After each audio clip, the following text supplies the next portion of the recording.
I have 6 pages of notes. And that, I think, is all we need to know getting into this episode of the Artenders. Welcome to another episode of the Artenders. I am Mac. This is Dan. Hello. And this is the first time I've ever done the intro, so I'm a little nervous about it. But you did it without a hitch. You didn't hiccup or anything like that. Man. That was Look, well the Artenders is a show where we review and consume and just keep ourselves practicing in the field of art, specifically theater and film, is something that we're inclined in, right? But we dabble. We dabble in the others. We dabble in terms of looking at other things. And we also dabble in the having friends and other things.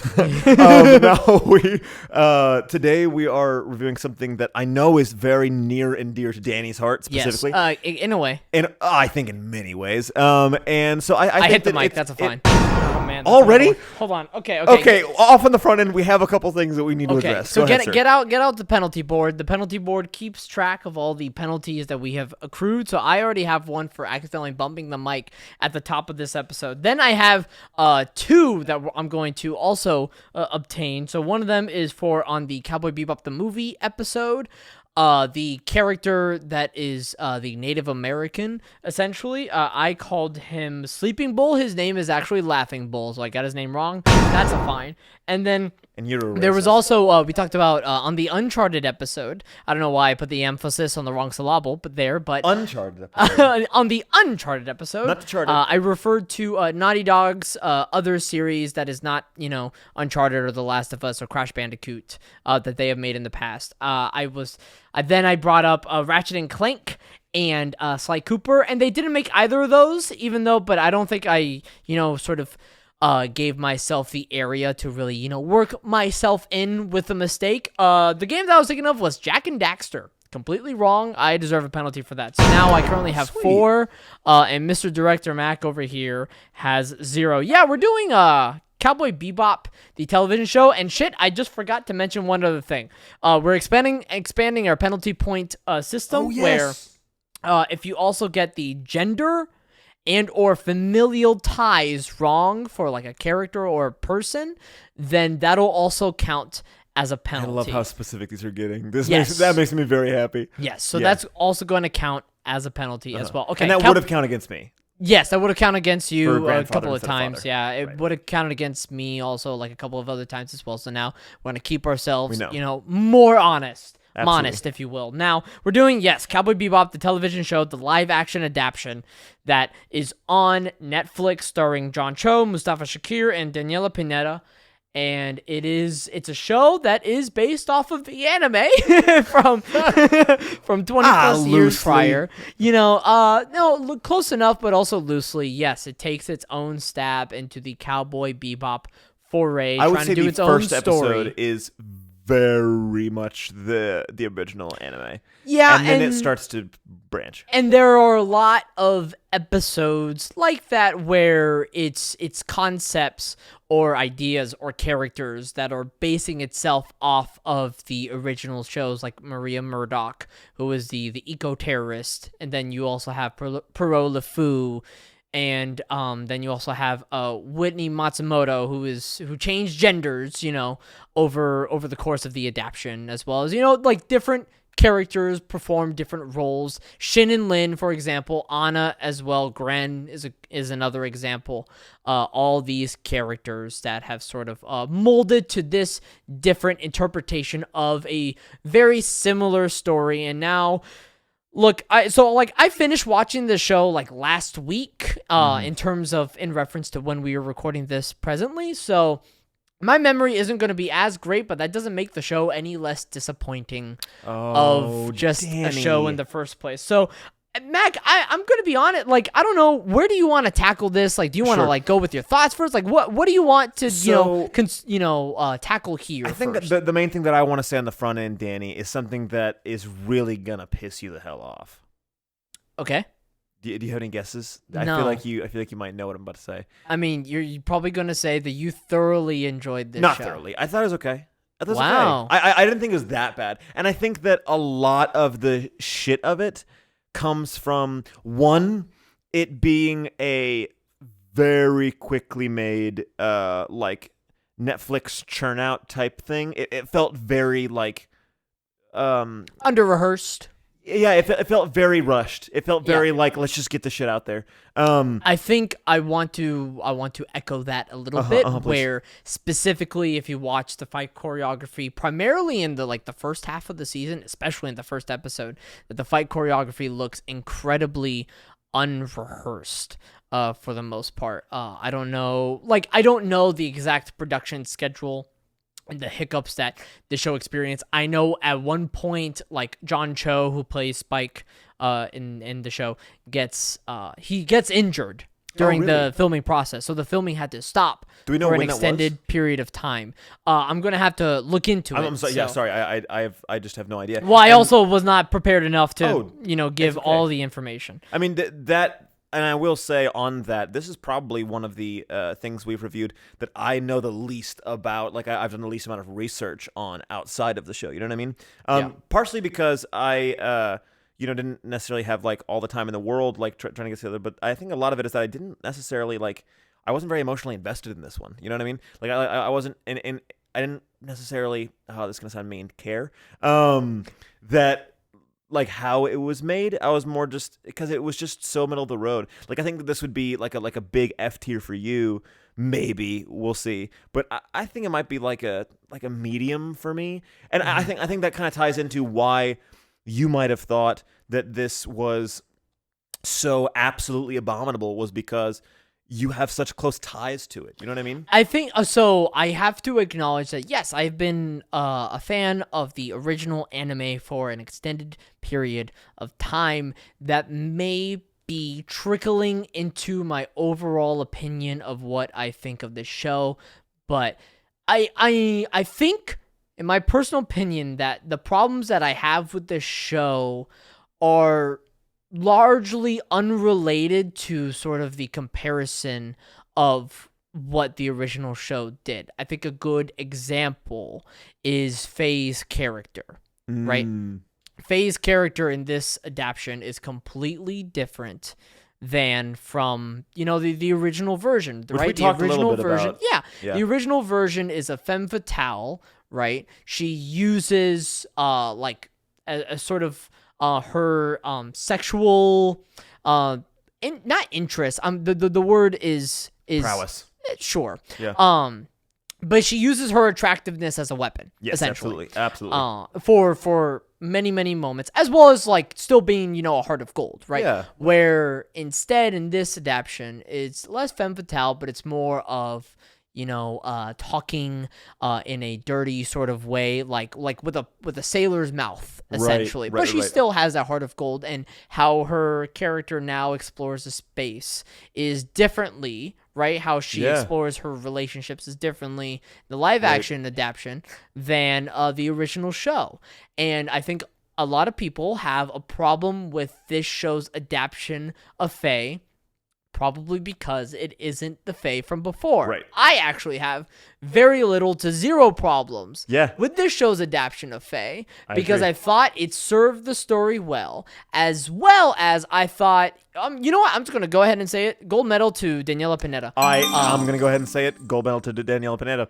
Because she was the most, because what was good about this was, you know what, even though maybe, sure, Faye is different than what I remember, whatever, at least this Faye, this actor right here, is listening and responding and being alive at every single scene that she is in, and acting her ass off, and like having very clear objectives, and very clear action, and very clear, this is what I want and I'm going to get it, and it sort of showed itself very clearly and very well through the screen. And so I have to appreciate that and give props to that, even though this Faye is very different from the original show. And like I said, there are a lot of creative liberties that this show takes from the original. There's very little, I would say, pure original ideas in this adaptation. Very little. Yeah, I agree. And it uses a lot of the plot points and characters and concepts from the original as sort of like branching off points, and they do their own thing with those and try to sort of turn them on their respective heads. But in terms of actual originality in the world, the show genuinely does quite little. Yeah, right. But with that being said, they do sort of flip Faye on her head, and I think it's actually for this show's betterment, and I think Daniela Pineda's performance, I'm going to assume that I'm getting that name right. Daniela Pineda's performance of that character, I thought was really, really well done and should be credited as such. I don't think she was miscast, and I think if anybody has problems with the character, that's more of a writing issue as opposed to her casting and her performance. Do you think, how much do you think was, and I'll just go ahead and go down the hole with you. If we get points, we get points. Sure. How much of it do you think was Daniela Pineda working against the script versus working with the script? Does that make sense? We'll say that about a bunch of actors in this show. Yeah. And a bunch of just sort of B plots. And a lot of it, too, is like there are not a lot of particularly great actors in this show. And while watching the show, I sort of realized to myself, wow, I am an actor apologist. I will find any sort of which way to not blame the actors. And like, look, in the show anyways. You always have been, though. I always have been. I love that, though. I love that about you. Seriously. I always have been. But at the same time, like a lot of the actors in this show, who primarily play like really small side characters, are not particularly interesting or good. However, they're really, really hurt by the script and the dialogue. It's the dialogue that's specifically bad. I don't know if this is a sizzle surf, but maybe this is a sizzle surf. We're really just firing off on all cylinders right now. This is, and I know we're sort of all over the place, so hopefully we can find some cohesion at one point later down the road. We probably won't. And the sizzle service. It's a full series. I think a lot of the concepts that this show tries to deliver they're all right. I think they're decent concepts. Sort of like changing up that like Katarina in the first episode also has a bounty on her head. That's a smaller thing. Or for example, I didn't even notice that. Maria Murdoch is, instead of like changing everybody to like apes and monkeys, is now like changing everybody to like trees, right? Then you have like Whitney Matsumoto, like I said. You have, I think a good example is Vicious specifically freeing Perot LeFou and having Perot LeFou specifically hunt down Spike. I think that is conceptually good. Yeah. I think the reinterpretation of like having Spike go under the brain scratch equivalent episode, but we're seeing Spike live that sort of VR reality where he keeps replaying the same event over and over again, where Julia is killed by Vicious, etc., etc. And I think like that was actually some of the better direction in the show for a show that lacked good direction at all. But with that being said, I think a lot of the concepts were good, and I think what really killed this show was the dialogue and how crass the dialogue is and how gratuitous and how gross the dialogue is, and was trying to lean into the fact of like, yeah, I eat testicles, that's funny, right? Without purely understanding any sort of nuance or interesting, intimidating factor for any of these characters. The fact that Julia saying you're not man enough or something like that to Vincent, and that sets him off, is just the lamest motivation. It's just really bad stuff. Well, you know what, man? I swear that is a lost art. And I'm going to get on my soapbox real quick, because that is something that's been pissing me off for years now. I swear, for some reason, dialogue has just been thrown out the window. And there's been, like, we are in the age of concept television. We're in the age of concept stories, right? Where someone has a cool idea, and that's great. And honestly, there have been a lot of really, really, really cool ideas. Yeah. And that's good for y'all. But I am done. I am done with concept television that starts out with a cool concept and goes nowhere. We're just sitting in the concept for like 30 minutes, and then after the 30 minutes is over and the concept isn't cool anymore, we're just waiting for like an hour for the shit to be over in movie instances. And then TV shows the exact same thing, where like the first couple episodes are like, oh, cool concept. And then we're just like waiting for that shit to be over. And the problem with concept television, I'm sorry, I'll get off my soapbox soon. The problem with concept television, I swear to God, is that they're so freaking focused on the concept of the story, that they don't, one, care about the story, and two, care about the moments. And the fact they don't care about the moments means the dialogue is garbage. It's absolute horseshit, and it makes me so mad. Like so many shows and movies. You know what I mean, though? Yeah. So many shows and movies, and even plays. So many plays that I have read and seen recently have absolute garbage dialogue, Right. and it. And the words they're choosing are not reflective of the characters, but they're reflective of the writers. That pisses me off. Does that make sense? Yes. The words they're choosing are not specific to the personality of the human that they're playing. It's the human that is writing the words because they like the style of the words rather than the actual meaning of the words. Right. It's also like the poetry. There's no poetry anymore, and that drives me insane. Like I feel like they're trying to make dialogue actor-proof, but it's like, okay, how about this? Crazy concept. Trust your fucking actors and actually give them like dense, interesting dialogue. Yeah. That's why I like Killing Eve so much. That's why I like Phoebe Waller-Bridges so much. And whenever I'm talking about like, oh man, she actually like she's one of the few people that I know that trusts the actor. That's one of the things I'm talking about. She gives them witty and interesting and complex dialogue. Yeah. And no one freaking does anymore. That is clear with action, but it doesn't leave the character, having their objective, wearing it on their sleeve to show to everyone. There's some nuance somewhere, and Exactly. also that some it's things not, are specifically left unsaid. Right. Like the character's making the specific choice to say these specific lines to get this specific thing they want, instead of being super duper generalized, instead of like having Spike tell Julia directly I love you. That is the least interesting choice that you can do. Or even sometimes with physical action as well, like sometimes you could treat physical action as its own form of dialogue.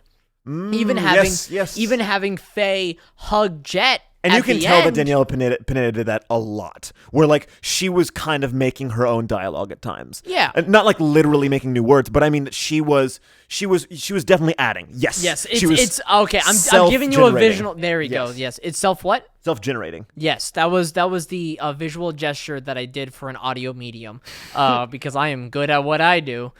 Shut the fuck up. It's fine. No, I get what you mean though. It absolutely drives me up a wall, and that is it's the most frustrating part. And also, the thing that also makes it frustrating for me is that I think that acting and acting theory and talent and the way that actors treat their craft is directly reflective of the work they're being asked to do consistently, right? Yeah, I say that makes sense, right? Yeah. Now, the problem is that if you're consistently giving actors material that really there's only like one or two ways, creative ways, that you could actually deliver something and it still makes sense with the story. And then on top of that, like a director who's just not doing their job. Then what freedom are you giving them? None. Yeah. And it's sad because I'm either seeing really smart actors absolutely freaking hate the work that they're doing, or I'm seeing just lazy ass actors. Yeah. You know what I mean? Like it's one or the other, and it makes me so sad because it's lazy actors that could be very good, but I'm sorry, I told you soapbox. It's lazy actors that could be good, but that aren't being pushed to be good because the material they're given is consistently so underwhelming and so boring. You know what I mean? That segues into Vicious. That totally segues into Vicious. Okay, here's the thing. And Julia. Here it is. Oh, yes.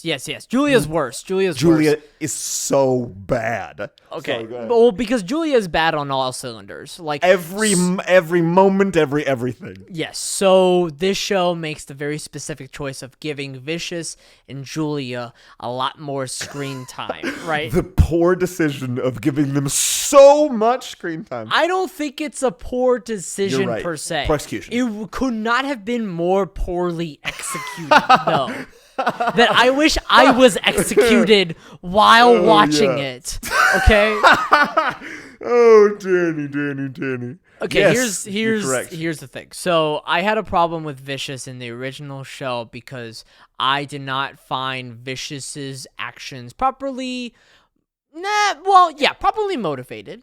And I don't think it was clearly conveyed how Vicious's actions then informed Spike of what, he needed to do, throughout his corpus, right? Like, for him, for his grand, story objective, right? I love for the what he I love wants. the imagery that comes with the word corpus. I'm sorry. Go ahead. I always want to say Corpus Christi, Right. but Yeah. Corpus, I always, whenever I have the image of like flowing like blood That's through the what to veins say. of the body. It's like it makes it's obviously the word body, quite literally, but it makes it feel more ethereal and like energetic. Does that make any sense? Yes. Sorry, go ahead. So Go ahead. I'm okay with this show trying to shed a lot more information and a lot more clarification and a lot more exploration of Vicious. Asians. Yes. Get woke in this station throughout the nation. And Oh gosh. so I appreciate the show trying to do that. So much so that like I think it's a little bit helpful. I don't think it should have been a whole entire episode, but I thought it was helpful to have more flashbacks of Spike and Vicious working together and being a team. Yeah. Conceptually, Right. perfectly fine with Well, that. I mean, Perfectly like, okay if with we're that. talking about script analysis, it makes total sense that if you're like concept designing the show, or if you are changing some sort of aspect of the show, that you look at the original series and go, wait a second, if that's our protagonist and that's our antagonist, why the hell do I not really know our antagonist? Yeah. That makes sense to me. Yeah. But just like you said, they went about it in the wrong damn way. And the thing is too, like the thing if you try to explore those characters a lot more is like they less become like themes or ideas that like haunt, the characters that you're actually watching. And now you're actively more seeing them. So the issue is that Vicious loses in every scene that he is in, almost every scene that he is in. So I think specifically the best example is when he is trying to convince Mai, who is working in this factory. I don't really understand what's happening, but Mai, who is now working in this factory, and he wants her help to usurp the present syndicate heads, right? And then she requests for Julia to sing. Right in front of the both of them. And then, so I think part of it, it's this triangle of bleep that's going on. I think Alex Hassel's performance is not good, and I think it's exacerbated by the poor writing, and I think that's exacerbated Vicious, by, correct, it's Vicious, and that's exacerbated by the poor directing, where Mai requests Julia to sing, and then you have Vicious seething and yelling out, and even at other points to fearless, like lacking any sort of keeping a tight lid on anything. And so the thing is, for scenes like that, he is always losing, because every time he like rages out, he's losing the power dynamic in those scenes always. And I think just a better version of that character is like, everybody wants to work around him and work against him because they see him for an actually dangerous figure. But instead in this show, they see him for a pain in the ass, right? And that is a consistent thing that happens with Vicious's character, making Vicious a brat. Vicious is a brat and is annoying as hell and is annoying every single time he's on screen. Right. Because the thing is about the original show's version of Vicious is that I didn't care about Vicious. Right. For this Vicious, I hate this Vicious. Right? Yeah. I didn't necessarily hate You're right, every you're right, time you're right. Vicious was on screen. I was more disappointed of like, why isn't Vicious explored? And for this, I'm like, man, I really wish I didn't have this Vicious in front of me for half of this freaking series. Well, I feel like a lot of where the downfall came from is that, and we really need to get more into this because I think this is the source of so many of the show's problems, is that it really is held back by the shadow of the anime. And that's a thing that the show, is constantly battling against. Right. And I think the main problem comes from, like you said, there was a lot of decisions that had to be made early on. Like, okay, are we going to make it the same as the anime in this way, or are we going to make it different? And they went through a lot of different decisions, right? But the problem is they designed the show. They designed the show to look like and feel like and sound like in anime show, but it was live action. Yeah. I don't think that's actually where it went wrong, because I think it was pretty kind of interestingly designed in a lot of ways. I think it looked pretty cool. The problem is they designed the characters at the same time they designed the visuals. Does that make sense? No. So it's more like they decided whenever they were designing the show that the performances were going to be animated performances as well. Yeah. You know what I mean? Yeah. So many times I was like, this is something that would look good in cartoon but is not. And that really bothered me. It felt like I was watching, I was seeing a person voice acting. And that was frustrating to me. Or it felt like a person that was trying to exude the same energy or make the same choices that a fucking drawing would make. And I think probably... And it's different stylistically. They're two stylistically very different things. Now, I think that comes out most clearly for me, and it was the most frustrating for me, even though there were glimmers of hope in the character of Jet Black. Okay. Played by Mustafa Shakir. We are not, we are in, I wish there was a better word for this, but we are in the minority for this. What do you mean? Most people love okay. Mustafa Shakir's performance of Jet Black. I like I said, I like his design. And there were a lot of moments that I enjoyed. Yeah. Like, for instance, I loved all the stuff they got into with his daughter. I thought that was really interesting. I thought the introduction of Jet has a family, I don't think it was well done. But once again, the concept, I was like, okay, I'm kind of here for this. Right. But as a director, my instinct, for me personally, is to think about Jet in terms of Spike. And in terms of the story as a whole. And I think that all of the scenes in which he was supposed to be doing that, I think Mustafa Shakir was consistently being an animated character, and that was so frustrating. His just like, whenever there was lines where he was supposed to be giving like some sort of moral compass dad vibe, and he was just clearly playing this vibe, was so frustrating. You know what I mean? Here's the thing, because a lot of people give him credit for essentially mimicking Bo Billingsley's interpretation of the character in the original anime. And that's what I mean by in the shadow even though he has the voice down, the voice is actively getting in the way of him performing the action in the scene. Yes. It is this consistent roadblock for him that's preventing him from being a person. Right. But instead, the whole time, because he is doing the voice, Shakira cannot balance the voice as well as pursuing his objective, performing action and getting what he wants from the scene. And so what it ends up being is a caricature of a character who should be really, really fleshed out. And so I think it does that's feel what like, I mean by the characters were designed, is that the caricature was drawn by the director in the design room several months before they even cast this guy. And him being able to do the exact same voice was a sell and not a detraction. And I think that is what the problem was. It was not his fault. I think that was the director's fault. And I will be the actor apologist in this instance. But we're going to have to talk more whenever we come back after a word from our sponsor.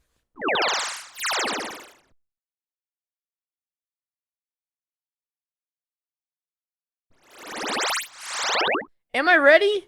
No, I'm not ready, Mac, because nothing prepared me for the show. For Cowboy Bebop. Yeah. Yeah, well, okay. Here's the dealio, pal. I'm going to start us off with this. I'm going to try actively not to burp into the microphone. Okay. I'm really thinking. Great work. Thank you. Thank you for that. It's just right on the tip. You want to get to the point? There we go. We're good. So, this is the trap for me, right? And this is the same problem that I have with a dear friend of ours. And I'm going to go ahead and name drop them because it's only in a positive thing. You love name dropping people who... who no one knows. Yeah. No one here is going to know. Yeah. His name's Diego. And the problem with Diego, folks, is that... he's very nice. He's very sweet and very kind. Awesome. So damn talented. There are no problems with Diego. No problems. This is my problem with Diego, I guess. Is that I am perfectly willing to watch Diego BS and default. Like, Like default acting ability? Is that what you mean? So like okay. if he like was not strict trying, instincts, yeah. right? So like if he did no work ahead of time and was just like messing around, there are a lot of like 99% of actors. If I was directing them, I'd be like, "What are you doing?" You know what I mean? Like I would, push them to go further and everything. Yeah. Diego's just so damn entertaining to just like to watch live that I don't care what he's doing. It's just so fun to watch, right? Sure. I feel a little the same about John Cho, is what I'm trying to say. Oh. John Cho, I felt like phoned it in quite a couple times, and most of the time, I was totally okay with it because I was like, "You're just so fun." I think the thing is perhaps phoning in has too negative of a connotation here. Sure, that's true. Because I think absolutely he was sticking to his instincts and Right. sticking to his guns, right? In that sort of figurative sense. That's not necessarily a bad thing when it came to this character and this version's Spike Spiegel, Sure. right? Sure. I think I'm sort of like recontextualizing what you're trying to say, Yeah, please. and correct me if I'm wrong, but he was not pushed at all. No way.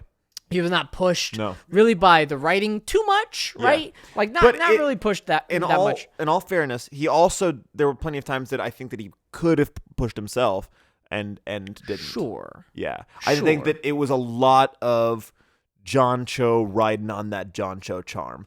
But this is the thing. I'm such a sucker for that John Cho charm that I'm willing to get over it. Sure, yeah. I think he does a good job with the Yeah. show. I think probably He's fun. a big reason why we haven't really brought up John Cho when it comes to discussing the show is because John Cho is 110% not one of the problems Yeah, not at all. with this show. Yeah. Like, is he a little bit too old for the character of Spike? Sure, but like that never really even crossed my mind. it's It's more because but I it's know so John Cho. irrelevant. Yeah, exactly. Right. It's so irrelevant Right. because like even when you're watching it, you don't even realize John Cho is in his late 40s while filming. Like that's not even a thing that crosses your mind while That's watching weird to that think show. about too. Yeah, and like listen, he does a great job for Yeah. for the sort of container that he is trapped in, and like it's a container that he cared very much about, and it's a container that he put a lot of strength and energy and love into. And you know what? and That's a good-looking fella too. I just want to throw that out there. It's the truth. Am I wrong? You look at me like I'm wrong. Am I wrong? There's no way I'm wrong. Look at the guy. Come on, Danny. It's the truth. Well, I'm just gonna keep talking until you validate. I know. me. I just wanted It's the you to truth. sink out there in the middle of the Okay, ocean. I'm not sinking. I'm floating above the water is what I'm doing. This is such a lukewarm take. I think everyone would look Well, at yeah, John but Cho it's and so appreciate it. irrelevant to anything. I'm just saying. We were talking about his age for a moment. Well, I just right, wanted to also but point out- because I guess what I should have articulated better is that this may not be most people's first casting choice because of like, Right. I mean, even just strictly speaking, the age. The age. Right. But it's nice how irrelevant that is. Right. And it was something that honestly, while I was watching the show, I wasn't even thinking about At anyways. times added for me, to be honest. Yeah, there was a lot more like wisdom and like this tired nature Yeah. of Spike that is like true to the character that worked really, really well in this show for this show's There was a version. lot of, whatever. Exactly. Like this is That just was like awesome. how things are, That and made this me is so just how happy. I'm gonna deal with it. Right. And I don't have much of a choice in the matter. I could see a mid-20s John Cho being a little annoying in this character, so I liked all of it. Well, I mean, but it'd also be a very different character. True. You know, John Cho 30 years ago is sure as shit not the same John Cho is now. We are not the same people from even 1 year ago. True. The other thing is like he is he still has the suave of the original Spike Spiegel, but at the same time he is just so funny. John Cho is as like a human being. Yeah. So it's interesting to see him use those weapons with Spike whenever the original Spike, even though Spike was funny sometimes in the anime, that was not necessarily a character quality that I would have pointed to first. Yeah, and so much so that throughout the version like this. And similar to Faye, too, to be honest. Well, and so that's what I'm going to bring up is that this shows essentially its version of Black Dog Serenade that was instead called, you know what, I don't even know what it was called. Maybe it was Dark Side Tango. I think it was probably that. I don't freaking know. Yeah, it was Dark Side Tango, where Jet is sort of like going and doing his own thing, and then Faye and Spike are just stuck on top of the Bebop trying to figure out what to do. And it's the most boring B-plot I've ever seen in my life. Yep. Right, where they're just stuck on the ship and they can't decide on which bounty to go and catch.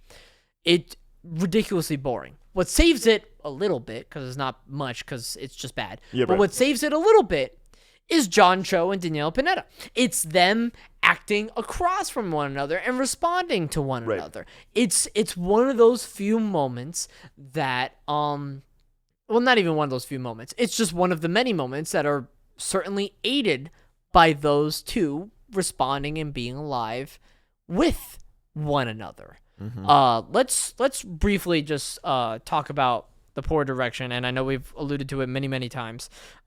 This show was better directed in the second half, in my opinion. The second half was directed by Michael Katelman, I believe is pronounced. Yeah. Still not good, but it's better because the first half, and I guess, like, I'm really shooting myself in the foot. It's funny to think that while doing this show, like, sometimes we actively shoot ourselves in the foot when it comes to potentially working with anybody in the industry or whatever. But Alex Garcia Lopez does the first we got some half. cojones just throwing these people under the bus like this. But go ahead. Because there's a thing called a Dutch angle.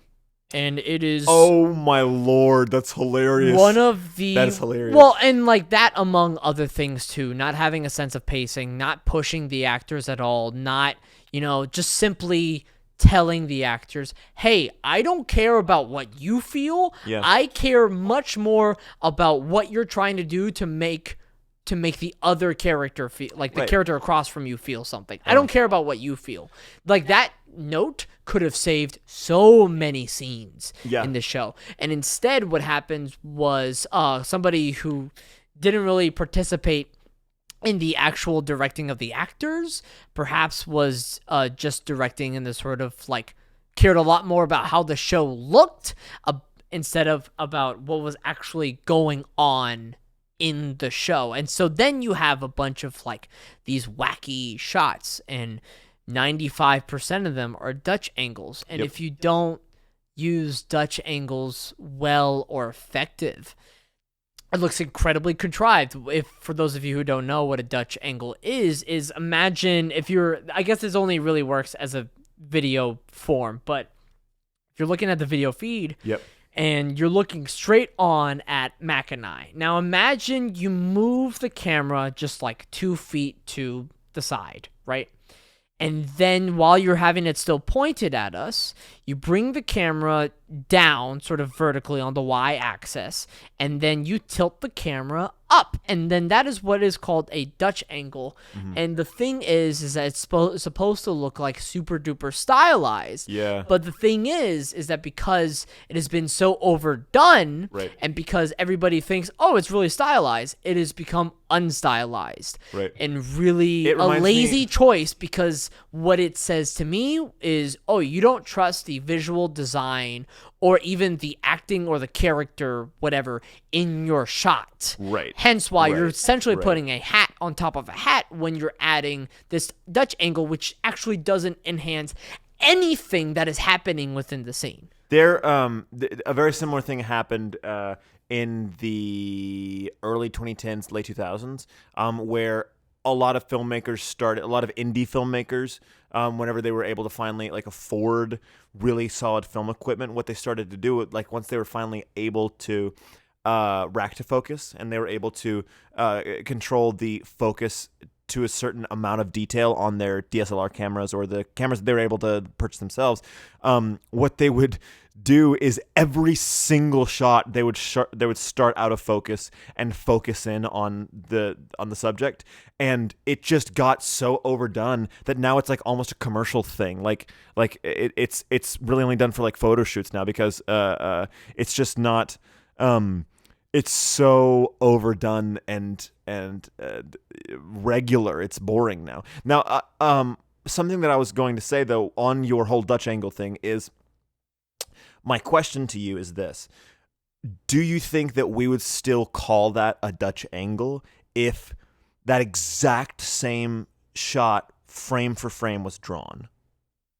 I think Would you call it a Dutch angle drawing? It's less. I mean, yeah. What? I mean, what? Hold on. I'm confused. You would still call it a Dutch angle the same because regardless of whether or not it's drawn, it's still directed, and the shot is still the shot, right? Sure. However you want the shot to look within a space that you have created, that's just what the shot is going to look like, Right. regardless of whatever. Like if it's drawn with the most beautiful art, or if it's like stick figures, Right. it's still going to be a Dutch angle because it's just a matter of how the shot itself in the frame is constructed. It doesn't Sure. matter, right? It's just a lot more apparent also when it isn't animated and when it is like actual human beings, right? Sure. Because the thing is too with plenty of animation is that something that you have to consider is like budget when it comes to like actual animating of the characters, and there are only so many like frames that are worth drawing for. Yeah. Essentially. Yeah. I mean, the more frames you draw for,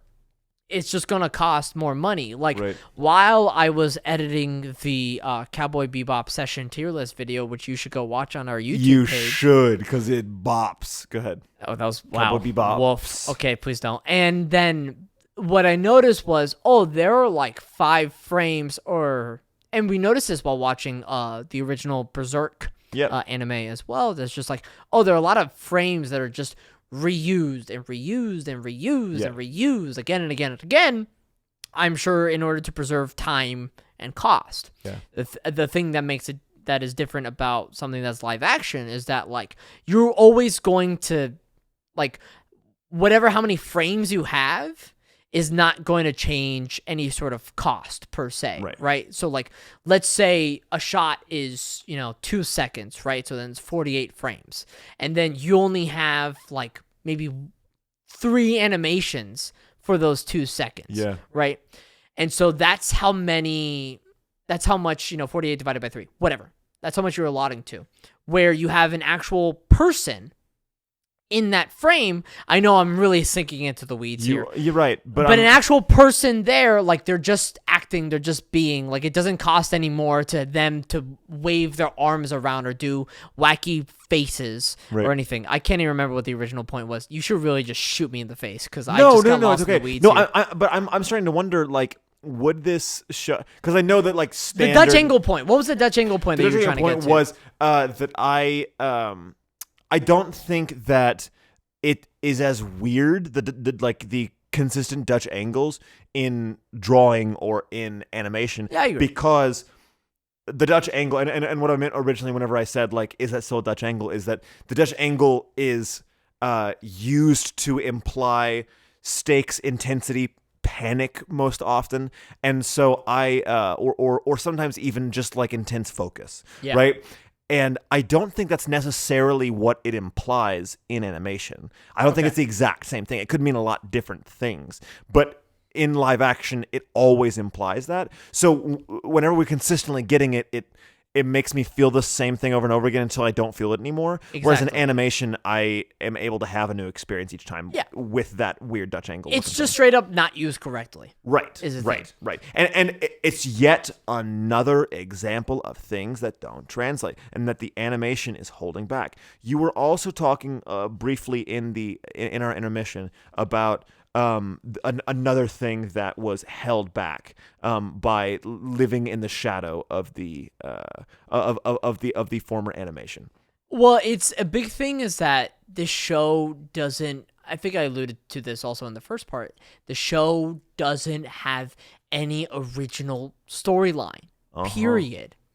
I would have much rather seen at least an episode where it has like an actual original story that is devoid of anything from the original show. Everything is like some sort of reference or some sort of allusion, some sort of XYZ when it comes to the original show. And so then this live action adaptation is forcing itself to be compared to the original show. So like, yes, I'm fine with the reinterpretation of Whitney Hatsumoto, right? Yeah. I'm fine with instead having Vicious letting out Parolufu. I'm fine with that. But, like, if you're going to keep bringing up these characters and keep bringing up these storylines, then you're consistently going to compare yourself to the original show. Like, original characters like the Iron Mink, for example, who was a bad character anyways, and Santiago, who was also a bad character anyways. Fun fact, which I'm sure you noticed, is that both characters are super duper sexual, because, that'd be funny, I guess, even though it's not used effectively at all. Anyways, but like, it's always going to be in the shadow of the original show, and so because of that, this adaptation has nothing to stand itself on. Mm-hmm. It's forcing itself to be compared to the original, and it never explores its own ideas, and so it's a pain in the butt to watch. You also said that the second half was better directed than the first half. Yeah. What for you was the pivot point? Because for me, I would have to say that that Galileo Hustle, for me was the first episode that actually elicited a minor emotional response from me, where I was like, I think I actually care about this. Good, good for them. And it obviously was because it was a Daniela Pineda driven episode. Yeah. And that was interesting. That was also the episode where you have like an actually well executed bit in the show where you have Jet phoning into his daughter's recital. So good. And so it's just how this device works, where he's physically in one space, but he's like viewing into another space. Right. And so he's physically is not the right word, but like he's not visually per se in the space that he is physically in. Let's say that. So like what's he's happening not right behind seeing him, what is in exactly. real life. And so what's happening right behind him is Spike is like fending off against 20 different dudes at once. And that's funny. And it's actually a well done bit. Yeah, so right. they're like stuff like that where it's like, okay, that is well shot, that is well paced, that is well done.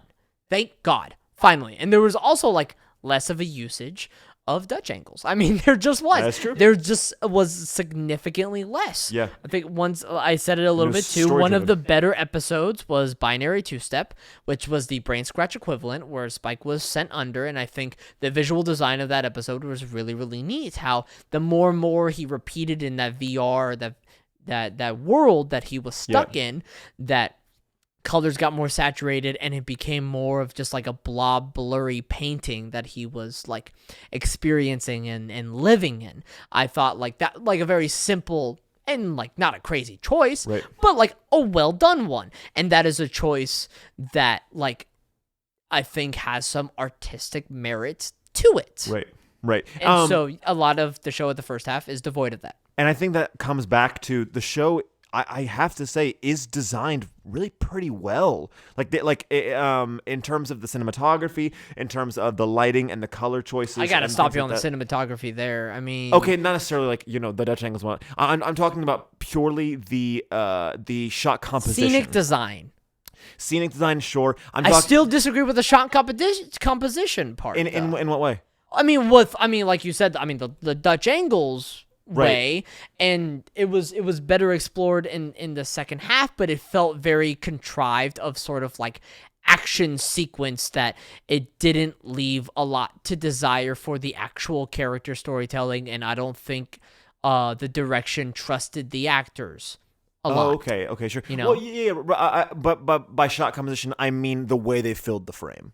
Okay. So it was more That's like the thing. It looked pretty, but like that's it. All I'm trying to say. Okay. Yeah. But it didn't help the story. Is what I'm trying to say. You're correct, and I completely agree with you there.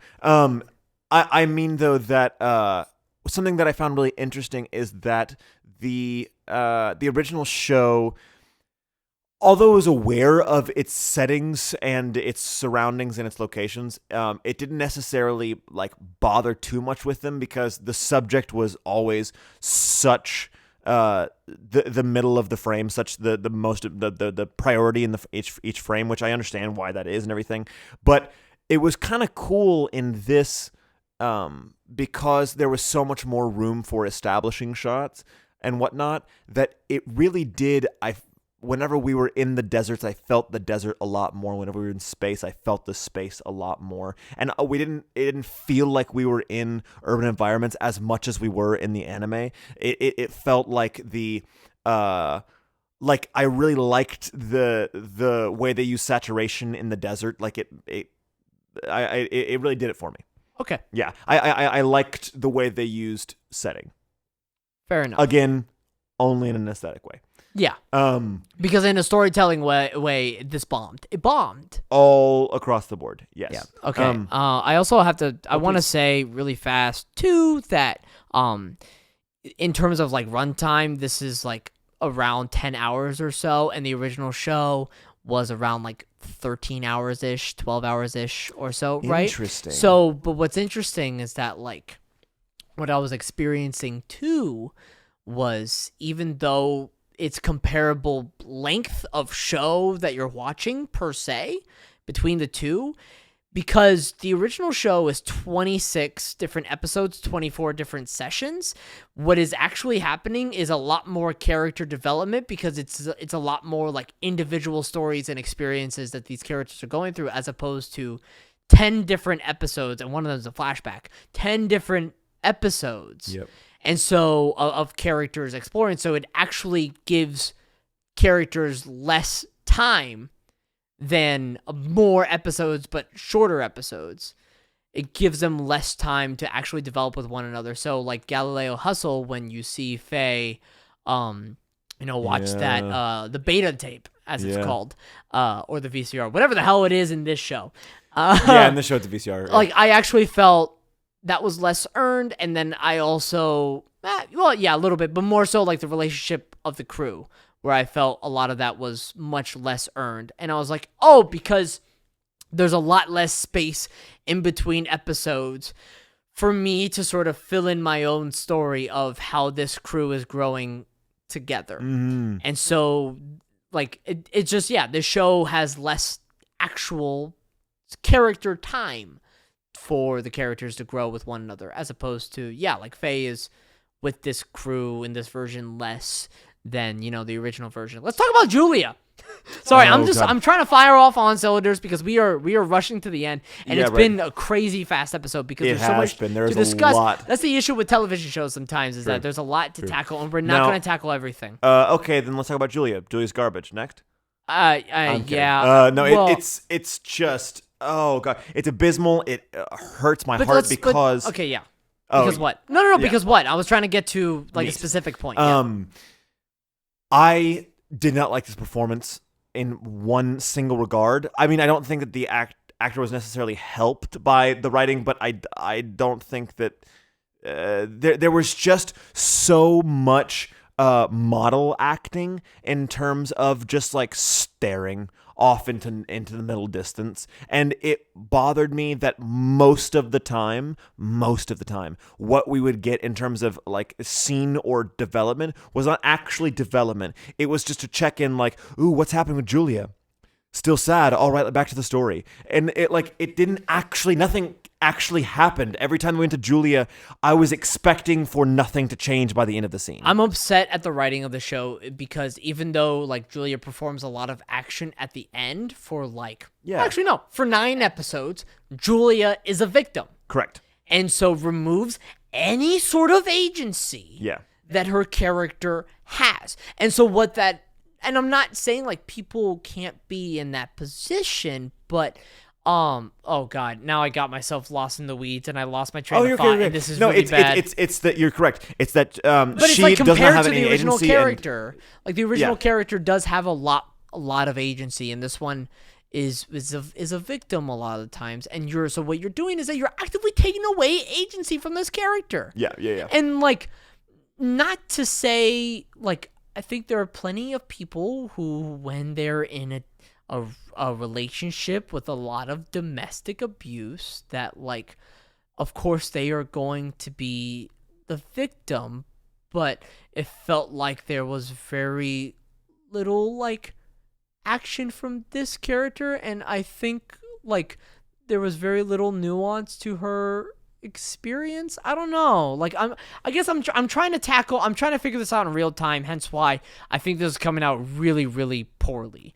It is. Okay. I think this is coming out really, really poorly, and I guess I have to figure this out more But I think the biggest problem is that in comparison to the original show, Julia loses a lot of her agency, and I think that is bothersome. And it felt like her being a victim wasn't a strong choice, but a safe choice. I think is the biggest Well, thing. And it was the laziest choice in Right. order to progress. Vicious being vicious. No pun intended. They wanted to have some brand new, fantastic, magical take on Julia, and they wanted to to bring our focus more to Julia, and they wanted us to watch Julia more. We can agree there was a lot more Julia in this than there was the anime, right? Yeah.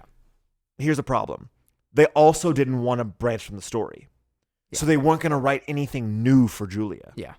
If you're going to add 3, 4, 5 times more screen time for a character, you should probably write some more story for them, or else we're just going to sit there watching them feel for a while, which was not not nice to the actor. But also, I do think that if you gave some of these scenes to an actor like Daniela Pineda, who does self-generate, then there could have been a couple moments, but they gave it to an actor that didn't really do anything with it, right? Yeah. So we just sat in the feels for such a long time. And how many times I have to hear one character say, I just went out of the syndicate. This is my ticket out of the syndicate. Is like, goodness, I know. We all know what you're going after, pal. Yeah. I don't need to know anymore. Can you show me a couple types of action, the ways in which you could get that? Yeah. I guess that's the biggest thing is that even when people are victims, wow, we are so past 2-minute warning. I'm so sorry. That's the point on me. Fuck. Oh man. But I guess point being is that when people are victims, they still find their own ways to have some sort of action. And it's very specific action, and I just don't see a lot of action that this version of Julia does. Okay, listen, the show's not good. Don't watch it. Just watch the original, then watch the movie. It's really Save your time. It's sad. It's legitimately sad. Even though there are some highlights because of some particular people, Also lowlights. it's not Most worth lowlights. the time. It's is not. the thing. Yes, I apologize. I also want to say I apologize because I think some of the Julia stuff I think is poorly communicated. I think I definitely have some. Oh, let me just say I definitely have some blind spots there. I got to figure out and articulate those better, and obviously learn better, okay, and man. how to approach characters sure. and the writing of those characters when they are in really really awful situations and how they can find the action. And I just felt the sort of correlation between the her being a victim and legitimately being a victim and the action that she takes. I don't think was a just one, and I don't think is a human one, and I don't think the show did Julia herself justice per se. And just making her a crime boss at the end was a lazy and weird and unmotivated choice. Yeah, there's ways that you could have given her more power. Sorry that it took so long. It's okay, buddy. Now, and it deserved to take long. Now, the thing that we're reviewing next week. Ready? Yeah.